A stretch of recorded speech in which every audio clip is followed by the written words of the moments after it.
pembelajaran. Materi pembelajaran harus disesuaikan dengan materi yang akan kita jelaskan kepada siswa atau peserta didik selama pembelajaran berlangsung di kelas.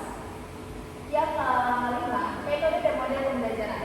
Metode dan model pembelajaran bisa disesuaikan dengan materi pembelajaran yang sedang berlangsung.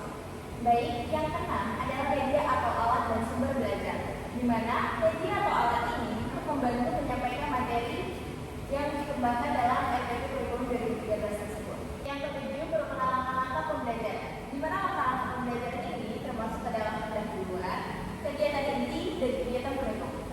Yang terakhir, penilaian hasil belajar, di mana di dalam penilaian hasil belajar ini terkandung dalam nilai-nilai aspek, sikap, keterampilan, dan juga evaluasi. Di sini saya akan menjelaskan mengenai langkah pengembangan RPP kurikulum 2013. Yang pertama adalah analisis silabus atau PADE, di mana analisis silabus atau PADE ini untuk guru dapat memahami tujuan pembelajaran yang akan dicapai kepada peserta didik. Yang kedua, merumuskan IPK atau indikator pencapaian kompetensi untuk menjadi tolak ukur keberhasilan dari materi atau PADE yang telah dirancang ke dalam RPP tersebut. Yang ketiga, ada perancang kegiatan, di mana perancang kegiatan ini sama seperti langkah-langkah pembelajaran yang terdiri dari 3 aspek, yaitu pendahuluan, kegiatan inti, dan kegiatan penutup. Yang terakhir ada menyusun penilaian, bertujuan untuk mengetahui sejauh mana keberhasilan dalam pembelajaran melalui 3 aspek, yaitu aspek sikap, keterampilan, dan pengetahuan. Selanjutnya saya akan menjelaskan mengenai implementasi dan tantangan pengembangan RPP, di mana yang pertama ada integrasi pendekatan saintifik agar siswa dapat mencari tahu, mempelajari sendiri dan menemukan sendiri pengetahuannya.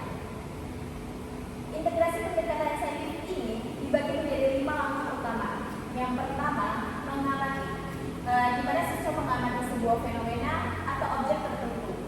Yang kedua, bertanya. Siswa bertanya tentang hal-hal yang dia minati. Yang ketiga, siswa mencoba, di mana siswa mencoba mencari pengalaman atau menganalisis data. Yang keempat, menalar. Siswa menganalisis dari hasil pengumpulan data tersebut. Yang kelima, mengomunikasikan. Siswa menjelaskan kembali kegiatan hasil pembelajaran. Yang kedua, penguatan pendidikan karakter PPK dalam RPP. Di sini pendidikan karakter yang tercatat dalam RPP dibagi menjadi 5. Yang pertama itu adalah religius, nasionalis, mandiri, gotong royong, dan integritas. Yang ketiga ada tantangan dan masalah. Tantangan dan masalah utama dari pengembangan RPP ini, seperti saya jelaskan, ada 5 langkah utama dari pendekatan saintifik. Tapi terkadang ada guru yang belum bisa mencapai atau menargetkan ke dalam 5 pendekatan saintifik tersebut. Solusi dan rekomendasi yang dapat kami berikan mengenai tantangan dan masalah utama dari pengembangan RPP adalah mengadakan pelatihan guru dalam kegiatan workshop. Sekian dapat saya sampaikan mengenai implementasi dan tantangan pengembangan RPP serta langkah-langkah pembuatan RPP. Saya kembalikan kepada moderator. Terima kasih kepada Saudari Flora Rizia yang telah menjelaskan materi mengenai komponen dan langkah pembuatan RPP serta implementasi dan tantangan dalam pengembangan RPP. Selanjutnya, agar presentasi lebih mudah dipahami, kami memberikan satu contoh RPP yang menurut kami ini adalah bagus. Kami tahu sebentar untuk membuka.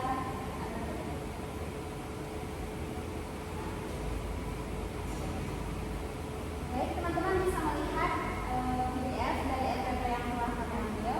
Nah, seperti yang dijelaskan oleh Saudari Flora sebelumnya, untuk komponen dari RPP itu dikatakan bagus apabila kita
kegiatan yang berikut menggunakan waktu 10 menit.